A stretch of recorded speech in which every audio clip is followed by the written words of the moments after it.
the first season of the Sunday SITREP.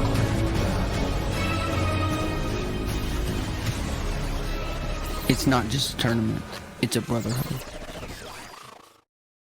What is going on, everybody, and welcome to the 21st episode of the Sunday SITREP, the official podcast of the Armed Forces Fishing League. And you're probably going to hear a little background noise out of my mic because I've got a 3-year-old running around acting a fool. No, she's being fine for now until the marshmallow juice kicks in after she ate a couple marshmallows this late. But we'll figure it out. And whose fault is that? It's mine. You know, I thought it was a good idea. I thought it was going to be like, hey, eat a couple marshmallows and then be a good girl for me. Man, she's already fired up. So that might have been a mistake on my part. 5-year-old here too, so golden. Good deal. It's all good though. I think she's gonna be just fine. She's running around looking for stuffed animals, so we're squared away. But yeah, we got an exciting episode tonight, y'all. Your kitty cat? It's on the bed. Yeah, on the bed. Our bed. So we might already have to go start a rescue mission for a kitty cat. On our bed, in our room. In our bed. But yeah, we got an exciting episode tonight. We got Gage, Spagnola, and Jeremiah Jensen, our national champions, and we're going to talk about the team championship. I think it's going to be an absolute blast. We learned about 1 minute before we went live. They hit us with a potential funny story we're going to hear out of this. Don't spoil it. Don't spoil it. Yeah, I'm not going to spoil it. I'm going to let them break into it, but was not expecting that tonight. But it is what it is. It's going to be hilarious. I'm down. We're going to dive a little bit into the Bassmaster Open that just happened this weekend on Clark's Hill with some absolutely ridiculous weights and kind of some crazy ways they caught them from what we heard so far. And it's weird with the cold front and then just mega sacks out of there. Kind of maybe something along the lines of when OHIV popped off in Texas. They got snow for the first time in a long time. It's the first time that area had snow in a long time. And then they have 25, 26-pound sacks or whatnot. Maybe there's something to it. I don't know. Pressure, you guys cold, can have all the snow. I'll send no, we're good. Your way. We're good. We had 24 hours of snow, and that was enough for us. She's fired up. But yeah, and then we're going to talk a little bit about some baits and stuff. But before we dive into all that, make sure you guys are doing the giveaway. Hashtag #TheSitRep after you like, share, and then drop that in the comment box for us. And if you have not, go over to YouTube and subscribe to our YouTube. We got 2 folks watching on there right now, which is better than it's been. So I'm happy with that. But yeah, if you're strictly a Facebook follower, watch us on YouTube too. Why not? Double down. Cool. You got anything you want to talk about, Nick, other than the cold temperatures you sent down our way that we're not really a big fan of down here in the South? 7 inches of snow. We got plenty more to send your way too if you want it. We'll pass, bro. The tasting was enough. Tasted like salt, and that was enough for us. So too much sodium. I even heard like southern Louisiana got snow too. It's wild. And Florida, yeah, Destin. I seen a video of a pontoon boat in Destin going across like a bay, a no-wake zone or something, throwing snowballs back and forth with a Coast Guard boat in Destin, Florida. That's insane. I saw that. Yeah. That's and it wasn't like an inch. Like the whole front seat was just packed full of snow. I mean, that's wild.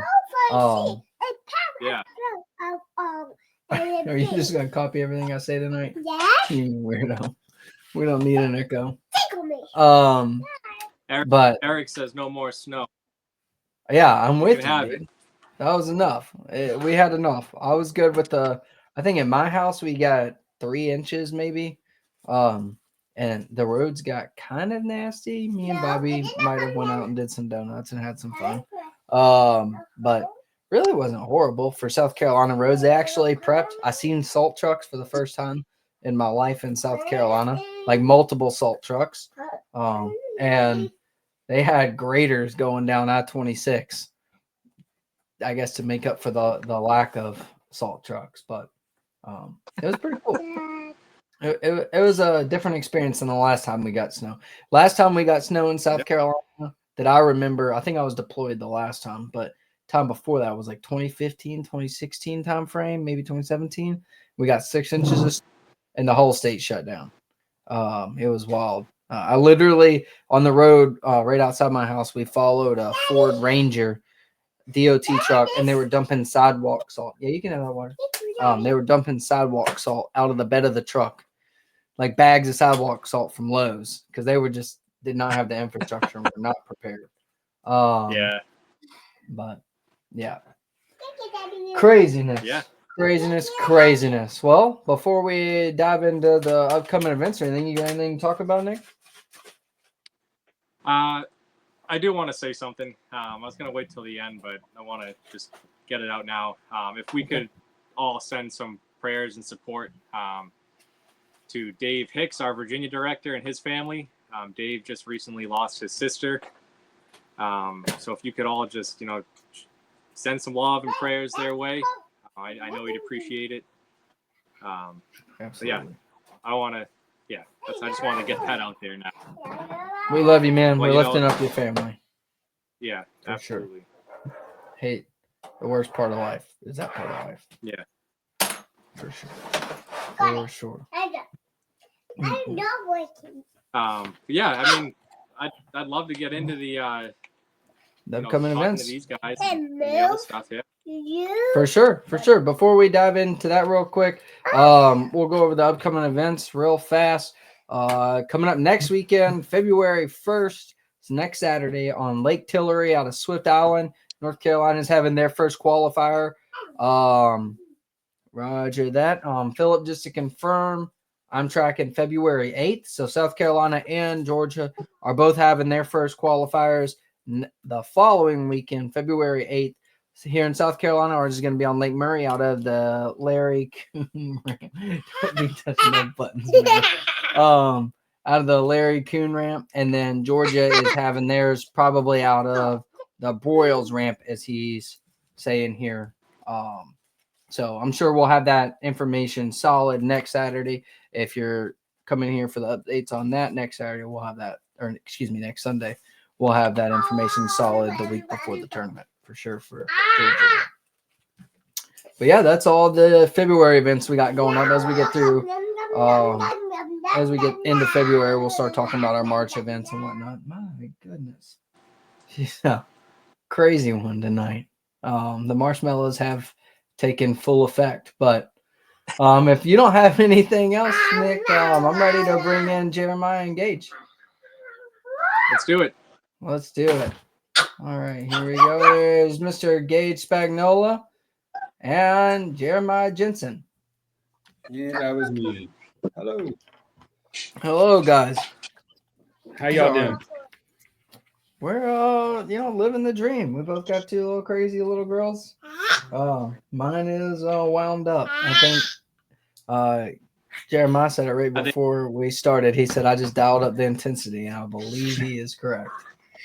Mine's feeding off of yours too, so it's she hears her, so she's yep. Good vibes tonight, family vibes tonight. You see the great, yeah. That's what she's been doing the whole time. She's just been out of camera frame. You want more popcorn? I don't have more popcorn. I can get you some goldfish. I just wanted to show this real quick, Austin. Yeah, for sure. Dave, that's what it's all about, man. We're here for you. We're all in, we're a family. So anything you guys need, just let us know. Yeah, absolutely. I mean, that's what it's all about. Especially as one of our directors, you've been with us since the start. We're here for you in anything you or your family need. Anything. Cool. Well, I'm gonna go get her some goldfish real quick before she snaps on me about wanting more snacks real quick. Y'all want to dive into the national or the team championship? Sweet. Yeah, sounds good. So, for those that don't know, these were the 2 that qualified for the team championship through our national event, and sounded like it was an interesting time for you guys down there. What I want to do is just kind of talk to you guys about, you know, the practice, showing up, what it was like actually fishing an event of that caliber. Just kind of like start to finish talk about the whole experience. Awesome. I So know. what was the travel like for you guys? How far of a ride was that? Go ahead, Jay. I was going to say, I know he slept most of the way while I did all the driving. It was about, I'd say like 11 and a half to 12 hours drive. So a good solid full day, but not terrible, but, you know. We made it early. We left early in the morning. We made it there by early afternoon to kind of get settled and kind of get a lay of the land. Yeah. Even drove over a couple bridges and saw some boat ramps to kind of see what the water clarity looked like in different spots. So it wasn't bad at all. I mean, anytime you make it without any problems, it was a good trip. Oh, for sure. Especially on towing a boat that long. I mean, anytime I Right. tow down south, it's not just a normal drive. Like your stress level is up higher because you're so aware. You're like hyper alert to everything going on around you. It's stressful. Well, just everything can turn into a big mess. You're towing something, you know, you get tires go bad, bearings go bad, whatever, and now you're, you know, hundreds of miles away from home. How are you going to get it fixed? So we were fortunate to have any issues on the front, and so equipment-wise, it's been a great trip. Truck and trailer was perfect, and no issues with the boat, other than taking waves over the bow during the tournament. But We'll get into that's that. the next part of this. Yeah. So you showed up. You just got situated on day one. You know, like you said, lay of the land. Was that the day that did they have a meeting that night, or how did that go? Was it you just jump right into No, practice so the next day? Yeah, Sunday. so the meeting was actually the night before the tournament started. So we had a couple days of practice time before the meeting took place. So we traveled one day, and we did not have any time on the water that travel day. We just, like I said, we drove over a few bridges and looked at ramps to see kind of what stuff looked like. And then the next morning we went out, we put in a full day. We basically had 2 full solid days of practice time. But on a body of water that size, I mean, when you look at the grand scheme of things, 2 days isn't a whole lot to break down a lake that big, right? Like, so how'd you guys? Yeah, no, it's a huge lake. I mean, it was almost infinite, the area you had available. For anybody that doesn't know, I mean, I think from the dam at Kentucky Lake Dam up to where basically it becomes a river where you hit the next lock is 115 miles one way. So you could literally run and run and run and never get to the other end of the lake. Yeah. And then plus we had Lake Barkley available to us as well, to the Tennessee border. So, you know, you're talking, you had a ridiculous amount of water to cover. And that time of year, they draw the lake down. So a lot of the backwater bays and stuff are basically not a part of the fishery anymore. It's too shallow, or you can't get access to it. So really, it's a main lake and main creek deal. There's all the backwaters are all silted in. It's a relatively flatland reservoir, so most of the fishing is happening, in relatively shallow water. Even in the deep channel, it's like 40 feet deep in the deepest channel at the mid lake area where we were at. So how'd you guys pick your, like, did you look at maps or anything? Like, how'd you know where to start? Like, what was your plan on day one to practice? Well, so once, ironically enough, I spent hours and hours and hours watching YouTube videos and researching the Ouachita River. because I thought we were going there, and I felt really, really good and confident about going to that place.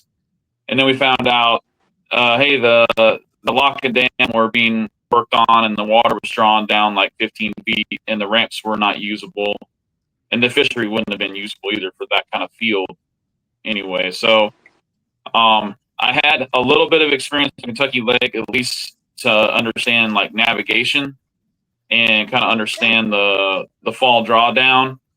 But really, it was, you know, hours and hours of poring over Google Earth looking for features when the water was drawn down on Google Earth. You could find rock veins and ditches and, you know, basically like things that are different than everything else. And I had I don't know what I have, Gage, like 130 waypoints Yeah. for us to look at.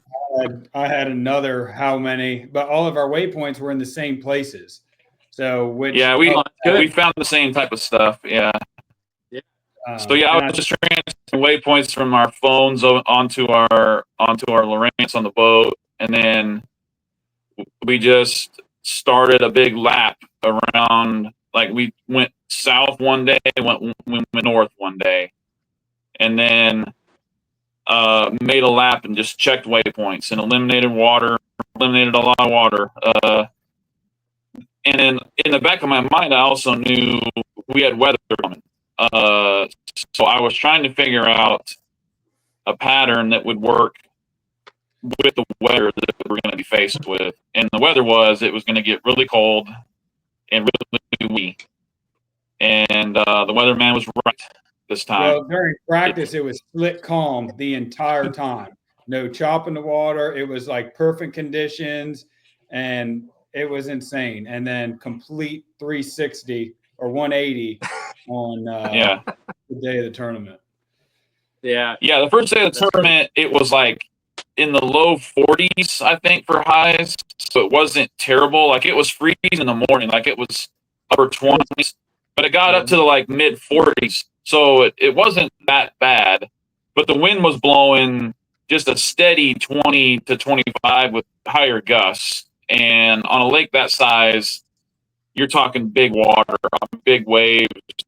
It definitely affected navigation. The barge it affected just being able to hold your boat.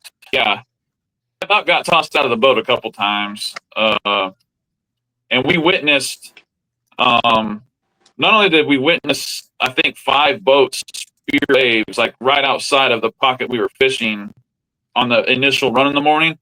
The guys that ended up winning, I think, were one of those boats, because they talked about at the end of the day spearing like several waves trying to get to their spot.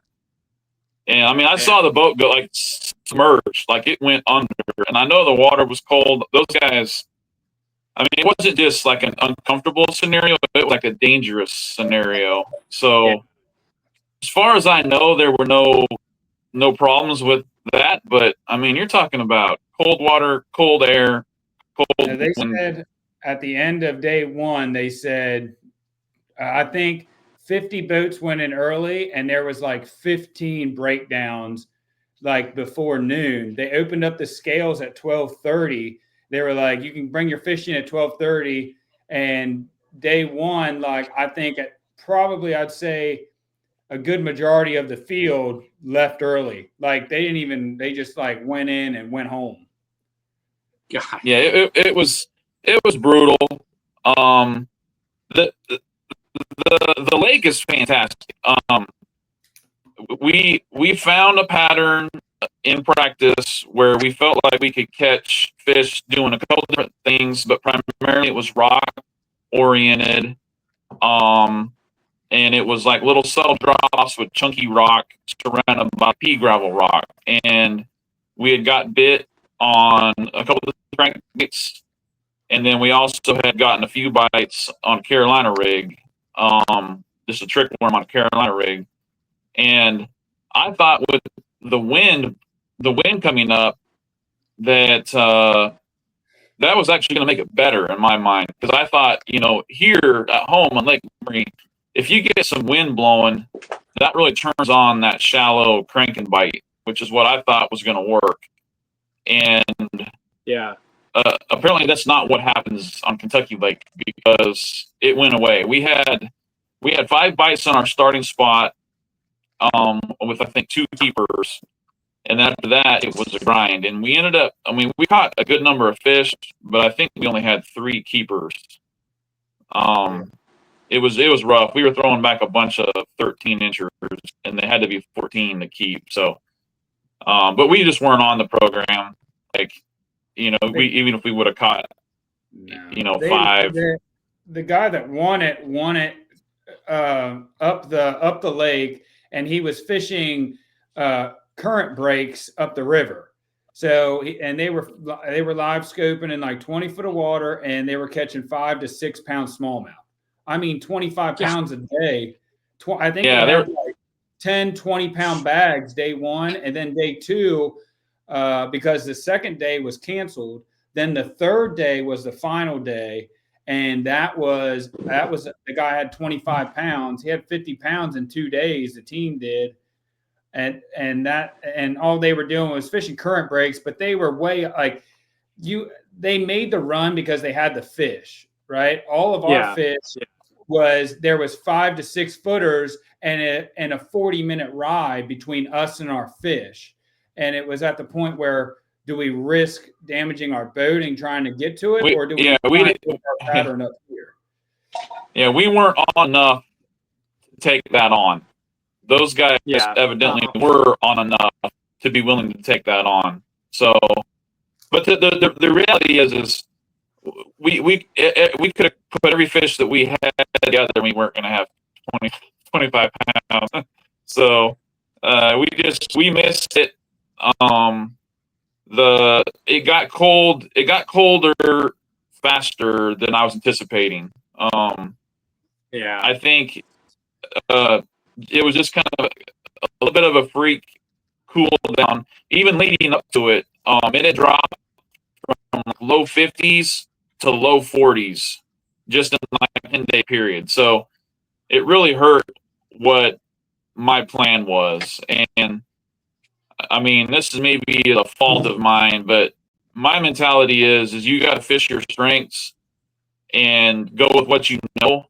And if that's not going to happen, then it's just not going to happen, because I'm not going to go beat somebody drop shot 30 feet. That's not my style. So even if I had decided to go do that, we still would have got teeth kicked in. So there was no point doing it. Sign me up. I love that stuff. Yeah. So this probably would have been a good event for you, because that's what ended up being the deal.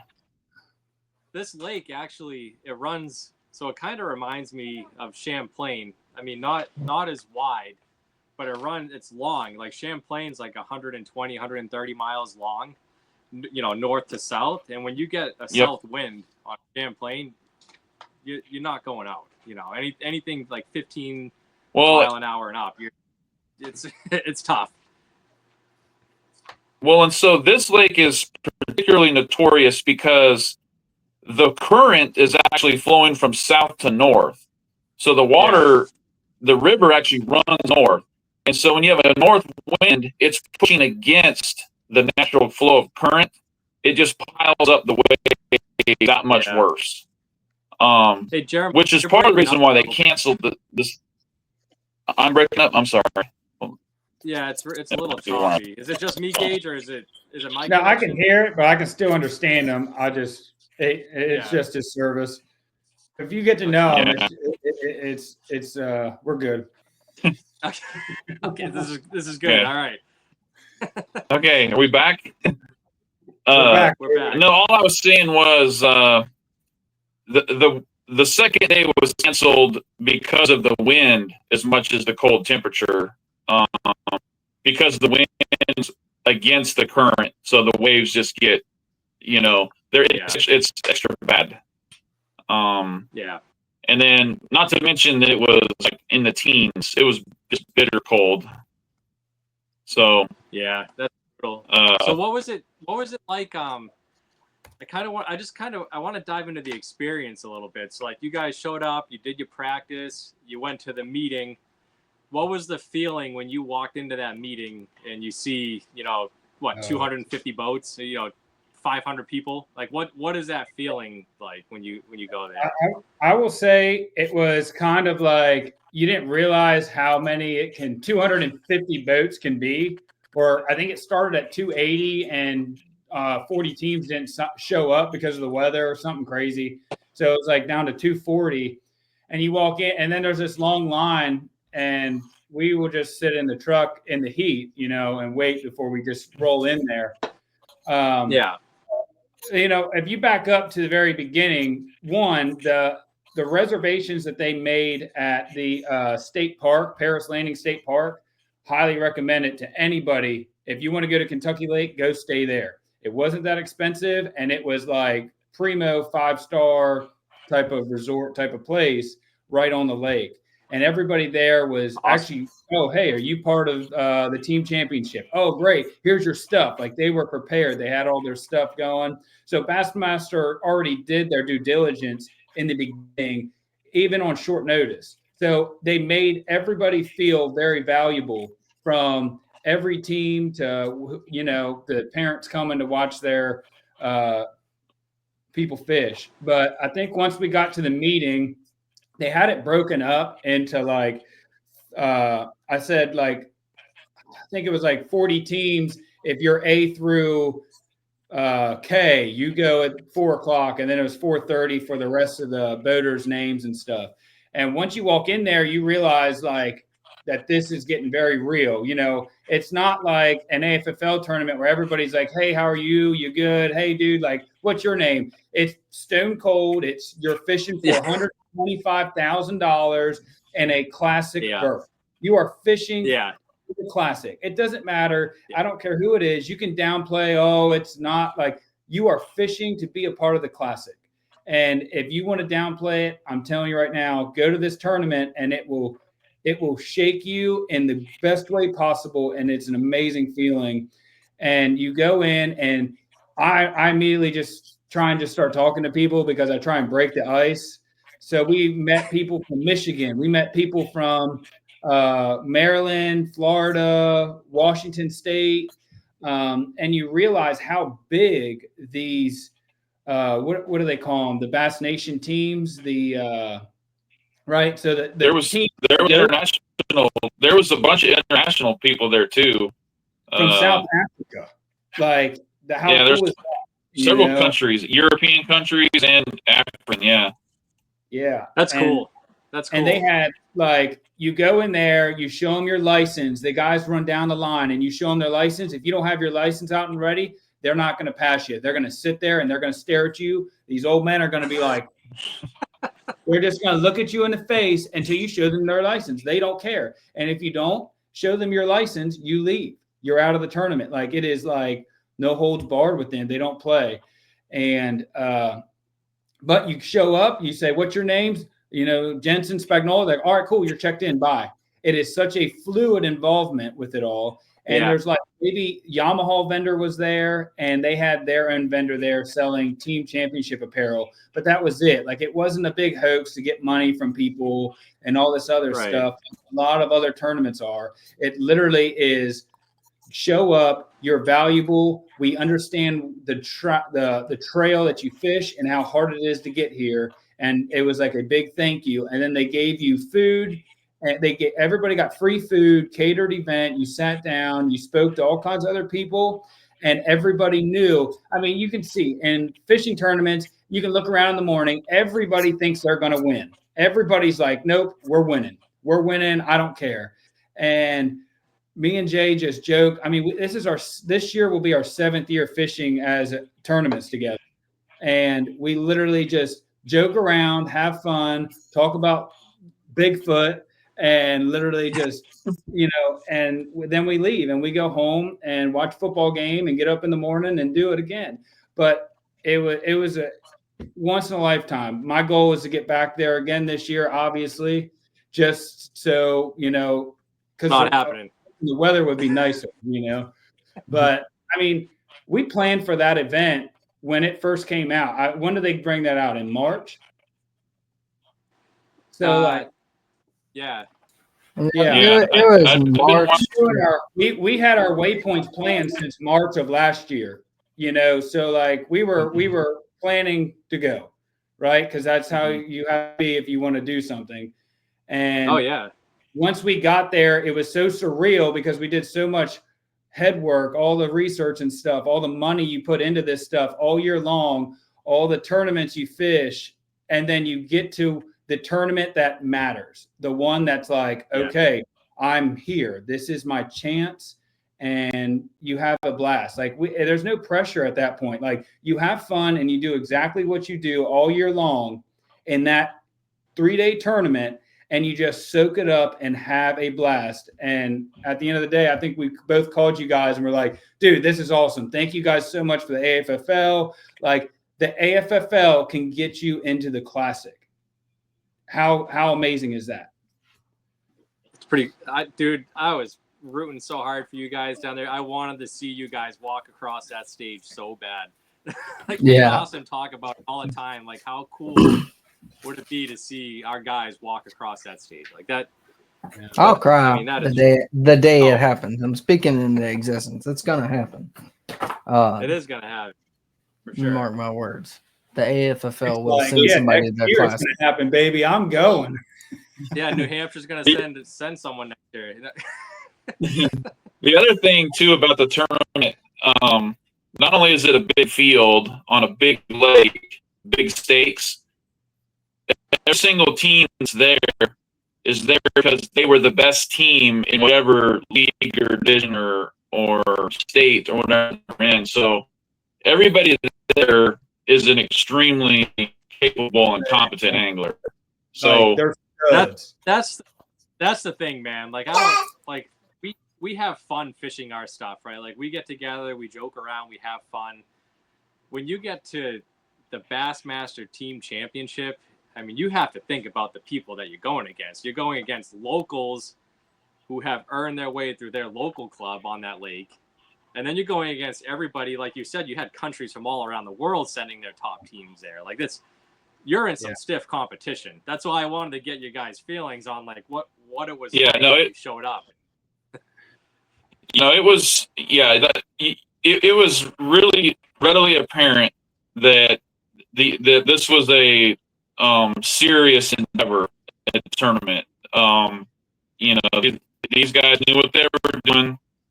And it was cool. That was a cool aspect of it, because sometimes you show up and, it's kind of a rinky-dink situation, but not at all in this one. These guys were all, it essentially was operated like a pro tournament. They had the service teams for Mercury and Yamaha were on site just like they would be for an Elite Series event. So I mean, the tournament director 100%. Operated like it was a professional tournament. That is a professional tournament. I don't care what anybody says. When you're fishing for a spot in the Super Bowl of bass fishing, that's a professional tournament. I don't care. That's the coolest 100%. Part about that is Compton even turned around. Like GL Compton, when we went up on stage, he was like, "Hey, Team Jensen and Spagnola from the Armed Forces Fishing League," and he stopped everything, turned around, looked at us, and he's seen that I was a veteran. He was like, "Hey, I just want to thank you for your service."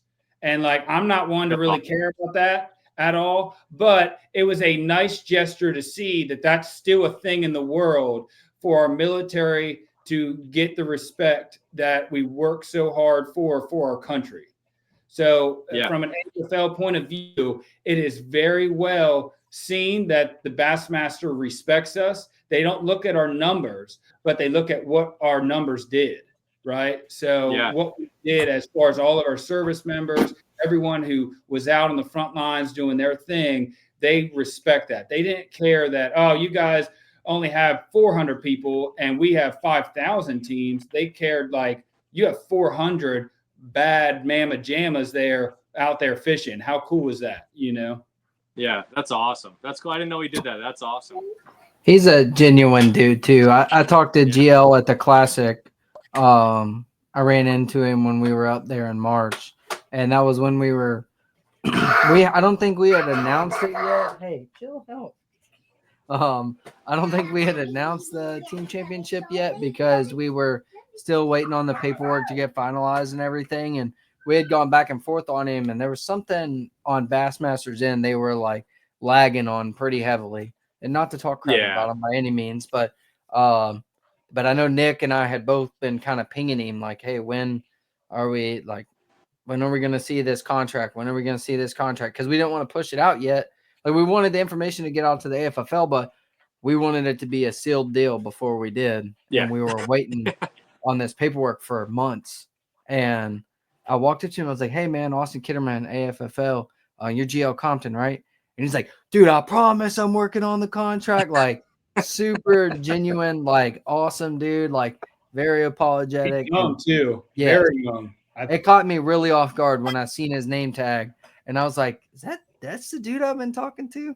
Dang, okay. All right. I mean, I look 12 too. The coolest thing that he did, I think the coolest part of that tournament that like really the first day that made it like really surreal was their takeoff. They announced all 240 boats, each person on the boat and the organization that they're with.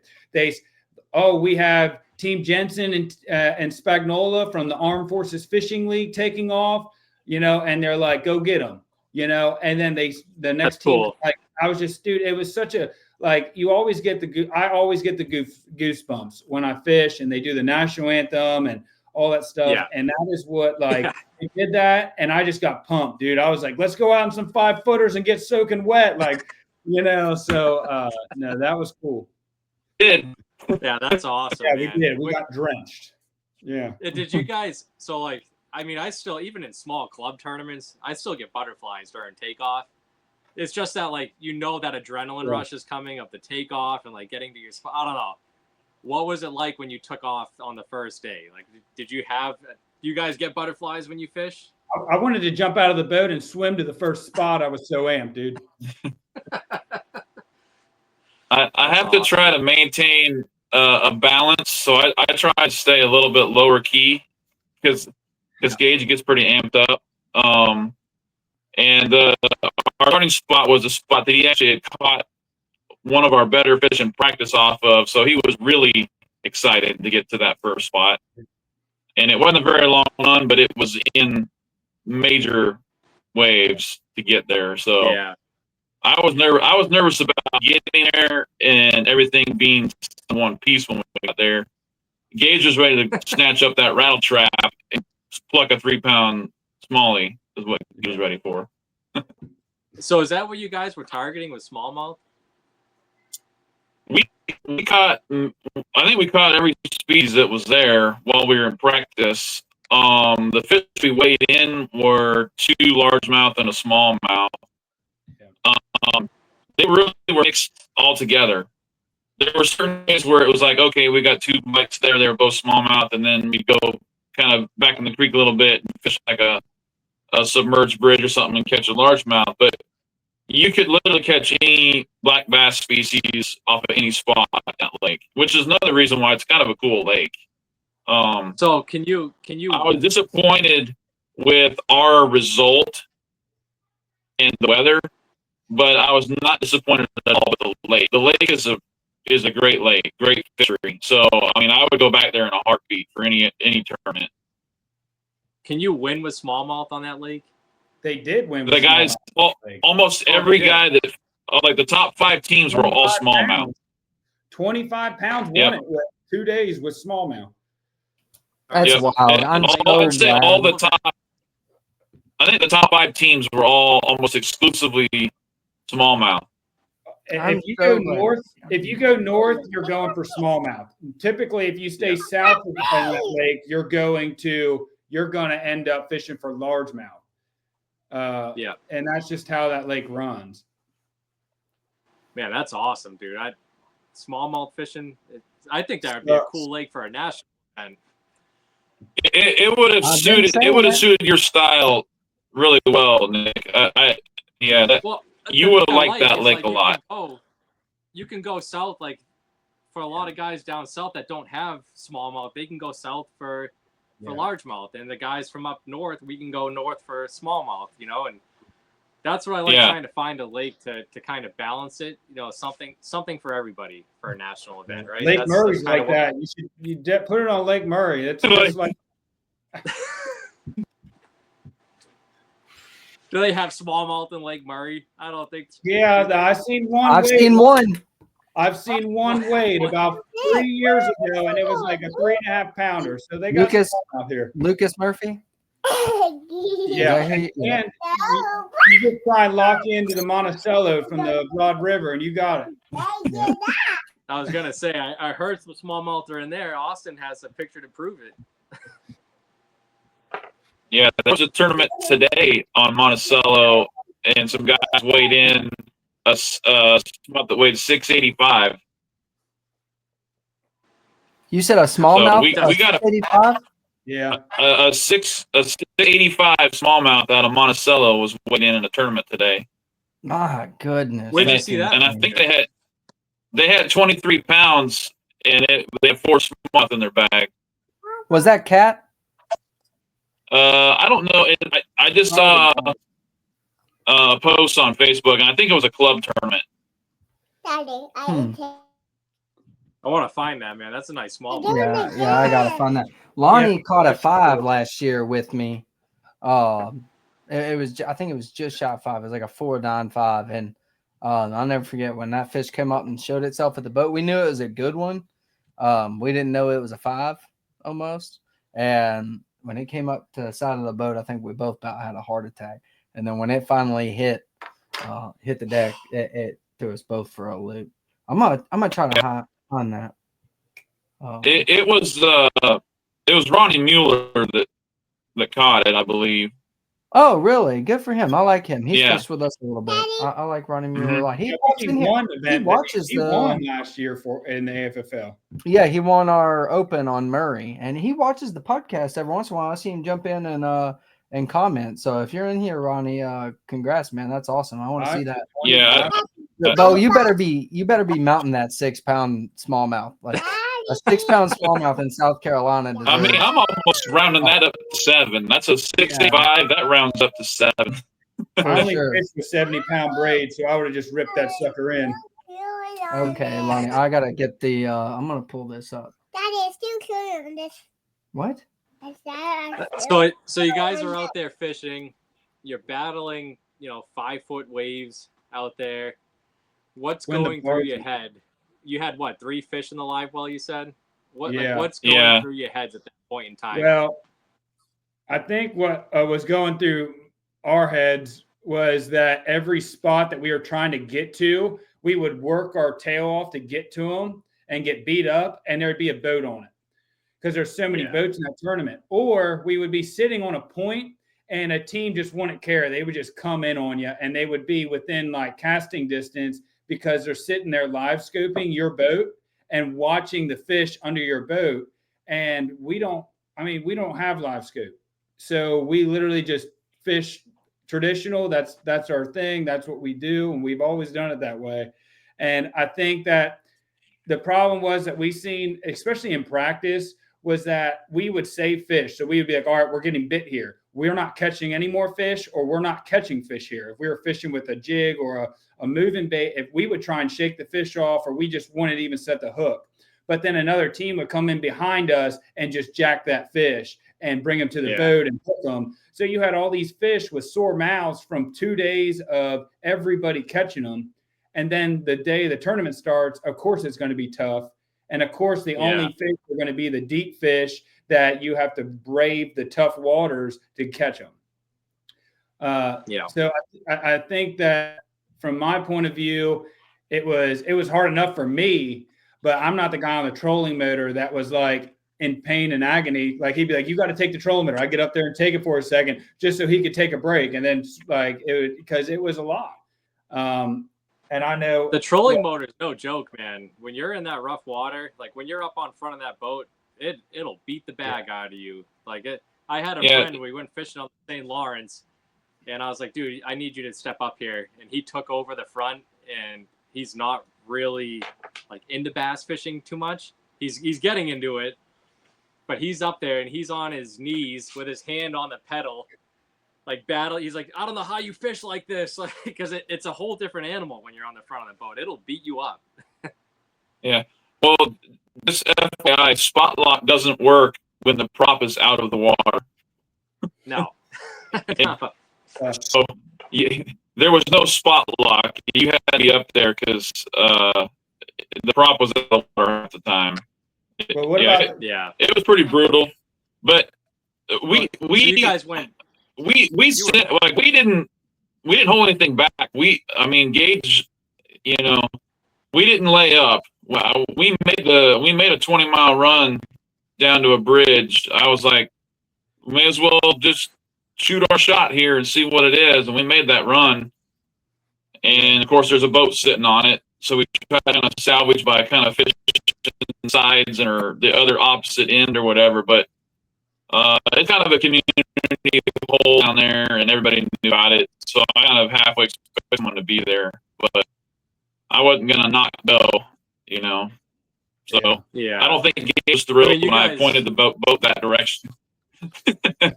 Well, thank the Lord. Like, if you're a co-angler, I highly recommend getting the face savers, PHACE savers. Get them. They're $100, and it saved my life as a co-angler. Right from I don't know. Like Jay goes with the motorcycle helmet, and I have a face saver. And I mean, as many co-angler events and all this stuff that I've fished, and 6-7 years. I wished I would have had one. Instead, I just used to have snowboarding goggles, and that just didn't cut it. But that saved me a ton. But as a co-angler, you just get completely soaked when there's just 5-footers. Just you hit one wave, and then the water just comes in from both sides. And then on our way down there, we have to go past a giant barge that the waves go from 5 to like 6 to 7 to 8 foot swells. So the waves you're looking at are above you, and then you're coming up out of them and then back down. And that lake was drawn down. So if you didn't stay in the channel, you were in like 1 foot of water. So you had, so there wasn't much to deviate. I mean, yeah. You couldn't hide from the wind. You can't like run the opposite bank and hide from the wind. You had to be in it. That's all there was to it. Yeah. Well, I mean, not for nothing, man. I don't like beating the bag out of my stuff on the boat. Like, I don't do it for a living. You know what I mean? So for me to go, I'm not going to go get free trolling motors and graphs and stuff. Like, I have to buy that stuff. So for me to go out there and battle that, it's like, is it worth it? And I think you guys, playing it safe, I think you guys made the right choice at the end of the day for sure. I mean, you got some good experience. Was this the biggest tournament you've ever fished? Yeah, I mean, I'd say so. I fished in like BFL regionals and stuff like that. But as far as what was truly on the line, then I would say, yeah, this was the biggest. Yeah. I'll take a classic over going to the All-American for MLF any day, Yeah. Yeah. No, that's cool, man. But you guys you were out there, graphing, hunting for fish, and from our talks prior, to the entering this podcast, it sounds like you guys were hunting for something else too. I don't know if you want to. Go ahead, Jay. So the backstory of this was, basically there was a television show called Finding Bigfoot, and my family used to watch it because it was one of these shows that you could watch on television with a small child, with when they swear anything in it. So we watched all these shows, and I told Gage about it, and I can't remember exactly what happened, but we were like out boating in an isolated area, and I made a comment about a Bigfoot being in this area, and Gage had never seen the show, so he started being very obsessed with the show, and we ended up watching I think about 10 hours of Finding Bigfoot in the truck on the way back to South Carolina, and we were in one of the no, but we were in one of the squatchiest areas in America in North Georgia. That's right. We actually saw signs on the highway where it's like a Bigfoot where everybody goes to watch, trying to find Bigfoot. So Gage is all in. I've already graduated from that, but Gage fully immersed in Bigfoot. So when we fish tournaments, we find like, especially that we travel, we always find something that takes up all of our conversations. It's one subject and it's the entire conversation. I mean, of all the times that we traveled away to the tournaments, it's normally just something insane, whether it's the same movie that we just quote over and over again every time we catch a fish. Spaceballs. Yeah, so Spaceballs is normally our go-to, right? But lately, now it's the BFRO, the Bigfoot. What is it? The Bigfoot Field Research Organization, right? There you go. Yeah, they had and we were joking because we seen on the news on our way up there that there was what they call a Class A sighting. Sighting. Yeah, right by Gage's house. Class A sighting. That's how it all began. Yeah. So I was like, well, we got a Class A sighting. I got to start looking into this, you know. So most people are prepping for an apocalypse. I'm prepping for Bigfoot, right? So we're at a point now in our life where I turned on the show and my wife looked at me and was like, what are you doing? I said, this is what me and Jay did when we were on the road. And she's like, yeah, so you guys always do some crazy stuff. I said, yeah. I said, we always try to find something because you got to, like, it was miserable out there, right? So we always try and find something to joke about. We're getting beat up by waves and sitting here laughing about Class A sightings. That looks like a good bank right there, you know, and stuff like that really helps lessen the pain that you're going through, I guess you could say. The suck. Yeah. So, yeah. It takes your mind off the suck. When you're out in the field. And the pressure. Yeah. Yep. Absolutely. I mean, no. Yeah, it was a blast. And the Bigfoot, I mean, I was glad. I wanted to go to Kentucky Lake, not to even fish, but I wanted to go to see if I could see Bigfoot. And the fishing was just a sidebar. And unfortunately, we didn't get to see one, but that doesn't take my hope down. All right, time out. Let me get your best squall. Oh, the guys on the show. So the guys. No, you. I want your best squall. Watch. They'll go. And all right, this is Bobo making the Ohio howler. And they're like, go ahead for the Ohio howler. And then they go, ah! And they're like, dude, that's good. And then you wait for the response. You got everybody's like listening carefully for the big to call back. Yeah. And then they hear it and they're like, holy crap. They always hear it. There's 2 Bigfoots. Did you hear that? I heard 2. Yep. Dude, I would love to be in the woods when they do that and just make a noise back at them like that. Well, there is. 100%. There's got to be people in the woods, right? Yeah, it has to be, man. That'd be so fun. So if you see one, am I going to see it mounted next to that deer mount you have behind you? No, we'll keep it in a cage in the backyard or something. You know, we're in, we're in Trump Nation now, baby. We do what we want around here. We'll keep them in the back. You know,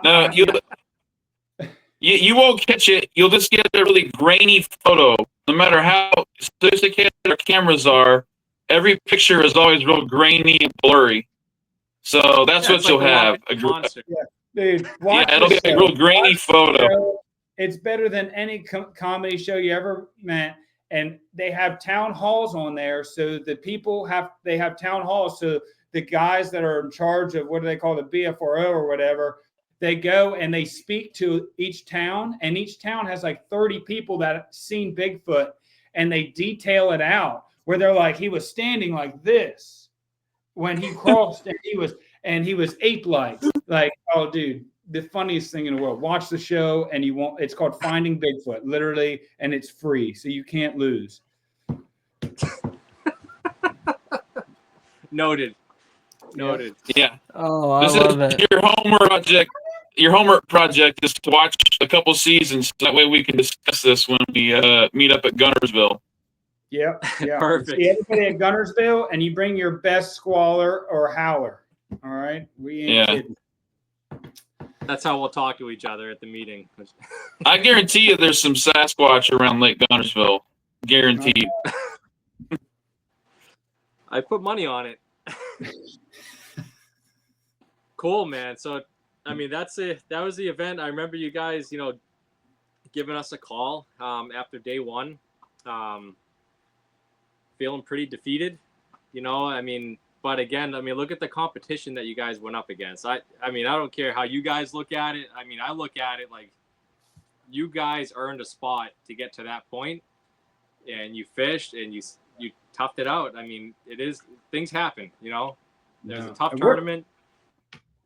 Yeah, I agree. We're a very competitive team. Like, we don't get in the boat to just, hey, we'll have, let's see what today brings. If we come to a tournament, the fish, we have a plan, we have a game plan. That's why the organization that you have created is such a blast to us. So everybody likes to be competitive, but everybody is friendly and nice. So we can have that conversation and all get on the boat. We don't have to be nasty to each other. Like there's organizations where nobody talks, everybody's buttholes to each other, and they come back and everybody's upset that they didn't win. Everybody is always happy for every person that wins. If you win a tournament or Austin wins a tournament or whoever wins, it is still a blast. Even though it's competitive, we're able to still have fun and have that brotherhood that we talk about, but still be in competition as men love to do, right? So thank you. Yeah. Oh, yeah. No, and that was the thing. Like, I mean, you guys have fished other tournaments and stuff too. Like, it'll drain you. You show up to these tournaments and you try and talk to people, and it's so cutthroat. Like, for me, like, fishing is supposed to be fun, right? And once you lose the fun in fishing, what's the point of it? We're not doing this for a living. When I show up and you take time away from your family on a weekend day and you go and you travel to these different tournaments, like, you want to have fun. And if there's no fun in it, I mean, what's the point? I just don't see it. So, and just hearing that you guys are having fun doing it, that means a lot for sure. That's what it's all about. No, dude. And it's a blast. And the one thing I wanted to share before we bounce, I wanted to share something, how much this tournaments and this organization means, and like all the sponsors and all the help from you guys to, For His Glory Outdoors with Bobby Edwards and stuff. The first tournament we had in January of last year, I was going through a lot mentally, and that is when I met Bobby Edwards with For His Glory Outdoors. I didn't know Bobby before January of last year, and now me and him are very close and very good friends now. But he actually, what he didn't know is he said, "Hey, why don't you come on the boat with me? I never met you. I know you're a veteran, so on and so forth." And going to your tournament and going there to the AFFL on Murray actually saved my life, because I was actually planning my suicide. So what happened was, I met with Bobby, and he actually got me with the program. Well, he did a lot more than just get me with the program. He spoke to me. He got me on the boat. We had conversations, and he led me to find my Savior, Jesus Christ. Okay. And I don't think I've ever said that or realized it, but it started with me signing up. It started with Jay calling me and being like, "Hey, do you want to fish this tournament? It may be something pretty cool." And then we went there and we meet everybody, and everybody's so nice. And then I met Bobby Edwards, and he introduced For His Glory Outdoors to me. And that moment is what initiated my life being saved by Jesus, right? Because then later on, after I spent many, many moments with Bobby speaking, that led me to go to what's called Operation Restored Warrior. And I highly suggest people look into that if they're troubled as I was, or many other veterans are. But I just want you to know that that is what ultimately came, and that is why the AFFL and For His Glory Outdoors and everything is so precious to me in my heart. So that's why I love everybody that's a part of this. That's why I love you guys, and I thank you guys so much. And I thank Jeremiah for teaching me how to fish 7 years ago.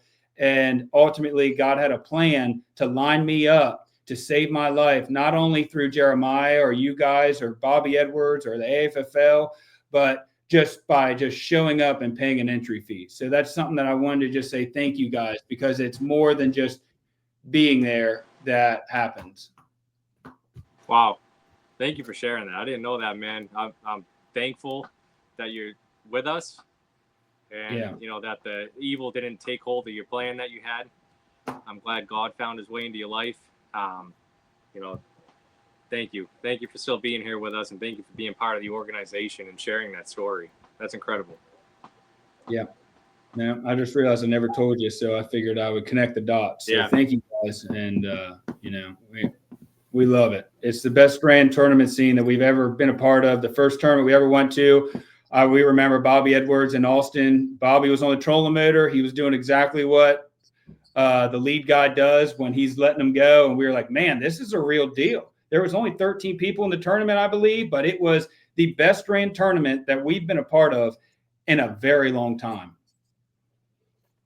That's awesome. Wow, that's good. Yeah, you guys both is a lot for that, but Austin does a great job running every one of his tournaments. Yeah, really does. That's not what I. No, I'm just kidding. I think I do horrible. I do horrible. I still think Watery was rigged. I'm just kidding. We had, I mean, we gave you guys all the other opportunities. You got to give us one. Well, That's what you got. okay. Well, just one last thing about that, Gage. They saved us because they got the big bass in that tournament. Oh, that's right. Yeah, we won which points. knocked out, which gave us that bonus point lead to win it, the winning team of the year. So That's right. There you go. I'll give Austin a pat on the back for that one. That's awesome. Well, you said that was Operation Restored Warrior. Is that what you said? Yeah. Yep. Cool. I'm gonna put that on our resources page on the website. Yeah. No, That's that's a good one. Yeah, I'll definitely add that up there for sure. I like that. If you guys, so anybody, like if you guys or anybody watching has any resources like that you think we could get into our veterans and first responders' lives, let me know, and I'll update that resources page we have on the website, because that was a huge reason I wanted to start a league like this, was to get people connected, because you know how it is, man. You go through, when you get out of service and you're going through the VA and you start finding out about all these different things that were available to you but nobody told you about. Now you have to fight for all these different things. It's like, let's shed some light on that. Let's make it a lot easier on our service members to get what they earned. You know, and that, so anybody that has anything like that, please share it with us and we'll put it on the resources page for sure. Yeah. Gage, your story is exactly the envision and the mission of the Armed Forces Fishing. 100%. Yeah. Like, yeah. The whole intent. We fish, yes. You know, we talk about this a lot. We talk about the brotherhood or fishing and all that, but like that is the number one point of the arm. Yes, that's so pretty. You're doing a great job, Boo. That is the number one point of the Armed Forces Fishing League, is for those situations where you connect with somebody, they get you the help you need, intentionally, unintentionally, and all that. And it's wild how the Lord works. Because if I'm not mistaken, you're talking about the March tournament, correct? January. The January tournament. That's when it started. Oh, the first one. Yeah, January 11th of 2024. That tournament sucked. Yeah, we won it. It didn't suck. Yeah, y'all won it. We didn't. We sucked. We sucked really bad. It was cold. It was cool just to be there for the first time, because we never heard anything about it. Like literally, Jay came to me and was like, "Hey, dude, do you want to fish this? Maybe we'll fish the one and we'll just sign up and fish it, because that's our time of year that we love to fish. It's the winter time on Lake Murray, and because we can fish our style, do our thing." And I was like, "Yeah, sure." I didn't know if I was going to be there, but like God did. He was like, "Yeah, you're going to be there." And Bobby Edwards is going to wrangle you up. You know what I mean? So like, and that's exactly how it worked, you know, and it was perfect the way it was. And it's so cool that it started in such, like, I guess you could say, like, my mind was in such perilous times in January, and then go through the entire year. And in December, I'm at the Bassmaster Team Championship because we just won Team of the Year, and then we just won, and then we won the national championship, and then we're here. Like, it's crazy how God works. Like, and I'm not saying like, you know, favoritism or whatever, but it's just, it was a great reward for going through a lot of hard times in the beginning and not being able to just be on my boat with one of my best friends and just having fun with the guy that mentored me through bass fishing. And that tournament in December was exactly what it was like 7 years ago when Jeremiah was like, hey, dude, why don't you just come fishing? And we had exactly the fun that we had, just like we used to back in the old times, you know? Yeah, that's awesome, man. You know, I mean, you know how it is when you get out of service.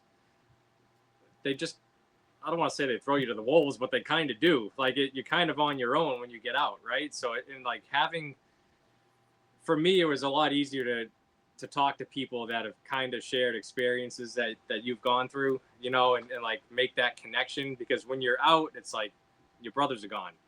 You know what I mean? Like, they're off. Some of them are still in, some of them are done and moved away. So it's like you're kind of on your own.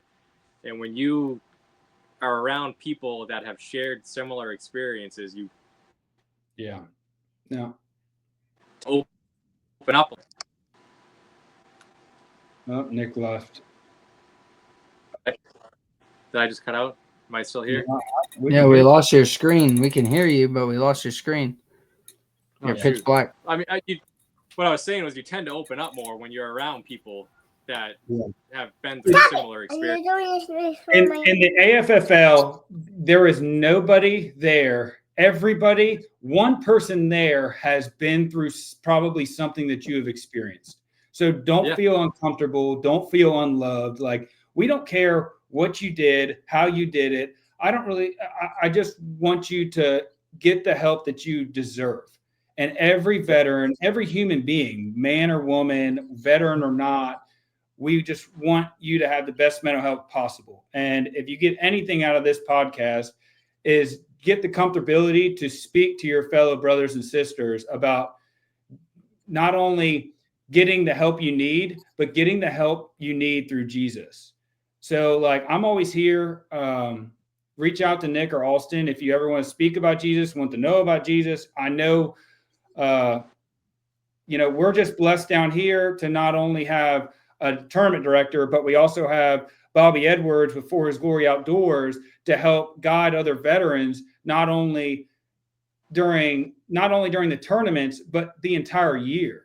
You know, so we have a list of resources that is open to not just South Carolina, but open to the entire AFFL organization. Whether you're a member or not, have people reach out to us. There's tons of people here that'll help you and love you and judge you on anything that you want to speak on. Yeah, you don't have to be a member to talk to any one of us. Like, if you're just watching the podcast or following the league, you can reach out to any one of us at any time. You know, that you don't have to be a member to feel connected with us. That's not what it's about. We're not in this. We're a nonprofit. We're not in this to make money.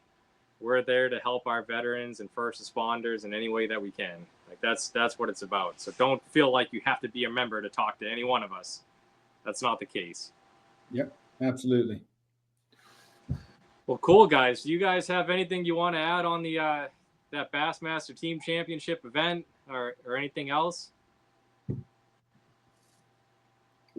No, I mean, really just, again, just expressing our appreciation, the opportunity.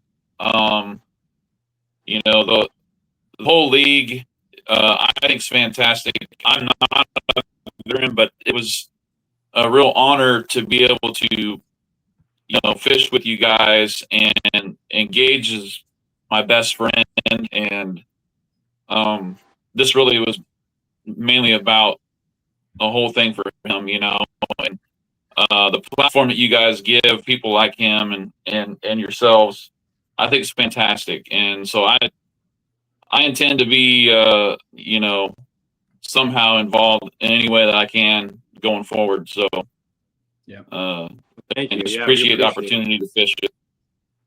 Yeah, Yeah. that's awesome, man. Thank you, and thank you for getting, Gage into fishing, and getting Yeah, him, saving him. Really, you saved him by getting into fishing. So Yeah. thank you. Yeah, the fishing's an awesome platform to be a part of, and it's a blessing. So, and you can take it away. You can take the route where you're just hardened all the time, or you can just have fun and enjoy it and have the competition at the same time. You can still be competitive and smile, Yeah.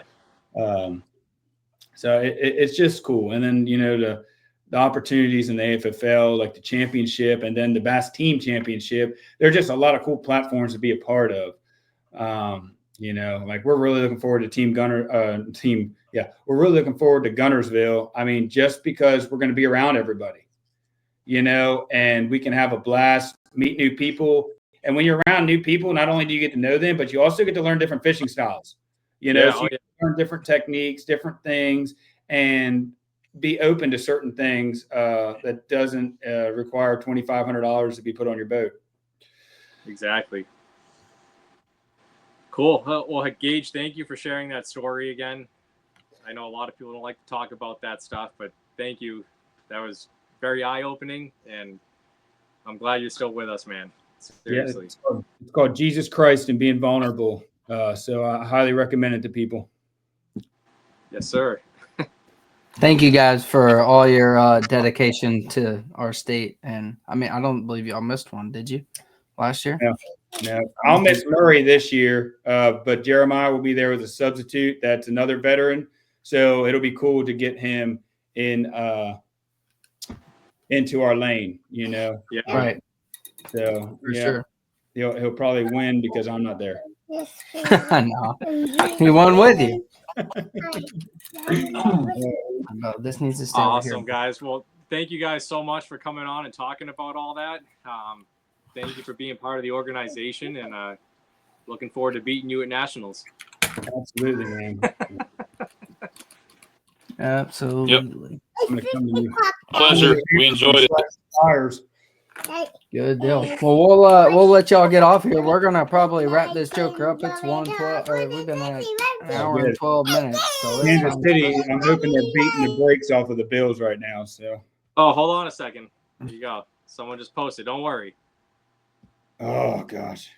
Hey, my Eagles are in it, so we're good. Awesome, guys. Well, thank you again for coming on, and I'll see you guys in Alabama. Awesome. Absolutely. We'll see you. I'll see y'all the 8th. Well, not you, Gage. Yep. I'll see you sooner than that, probably. I'll see you. Yeah. I'll see you, Jeremiah, on the 8th. All right. See you guys. See you the 8th. See All ya. right. See you later. 8, 9, 12, 14, 15, and 40. Yeah. We're counting numbers here. The marshmallows are in full go. That's why I've been muted majority of the time. I hope.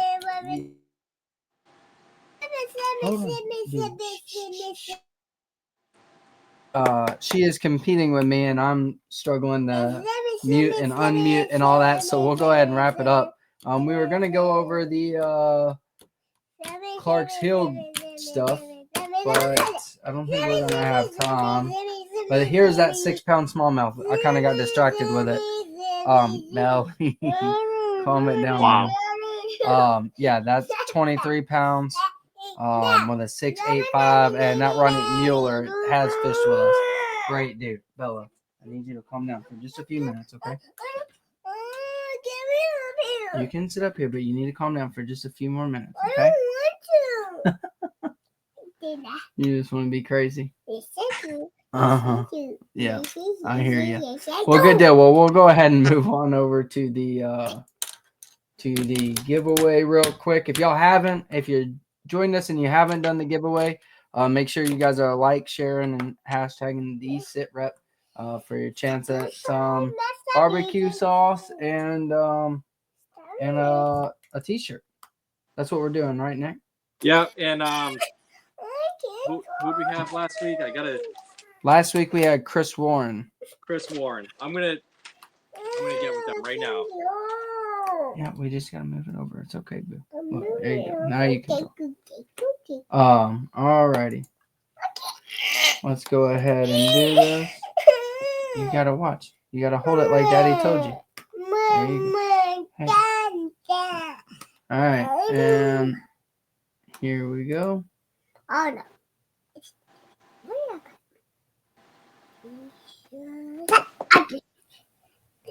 Robert Manshak. Your new name. I don't. I seen He's, you on there today.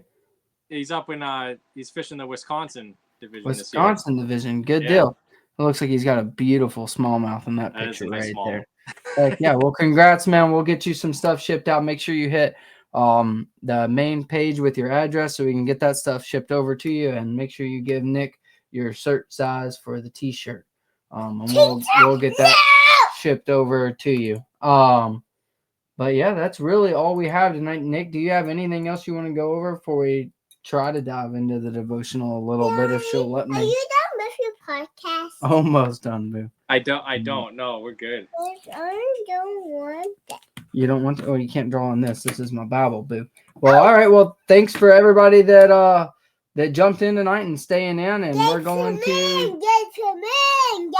Can you tell everybody bye? Bye. Crazy. Bye.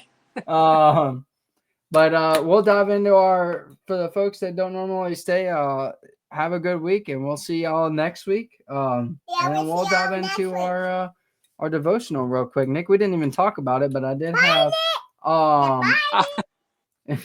not leaving just yet, but we're gonna dive in. I still can't see you, Nick. Does it show you to where we can see you on your end? Yeah, it's showing. You're like, I don't know, maybe it's just my screen. I don't know, but on mine it's pitch black. You're pitch black. No. You can stand up. That's fine. You can stand up all you. Stop it. You're watching yourself. All right, you gotta be quiet while we go over this real quick, okay? Let's have. You want to talk to the microphone? Yeah. Here comes the marshmallows are full go right now. But we'll go over this real quick, and then we'll get y'all on your way. Tonight I was going to talk into 4 Philippians 6 through 7. Stop it. Bella, that's enough. Okay, let me talk real quick. That's This it depends on. Yes, you can sit on the desk, but sit over here. no. There you go. And Philippians 4 6 through 7. It depends on the translation that you read. In the NLT, it says, "Don't worry about anything." In NIV, and in King James, it says, "Don't be anxious about anything." But we're gonna dive into this real quick. Don't worry about anything. Instead, pray about everything. Tell God what you need and thank Him for all that He has done. Then you will experience God's peace, which exceeds everything or anything we can understand. His peace will guard your hearts and minds as you live in Christ Jesus. And the big thing I want to talk about here is like basically what he's saying is yes, dude. Don't worry about anything, instead pray about everything and give thanksgiving, is what NIV states, and King James are both around there through prayer and supplication. But the thing is, like, thinking about giving him thanks for the bad things. Like Gage's story tonight is a perfect example.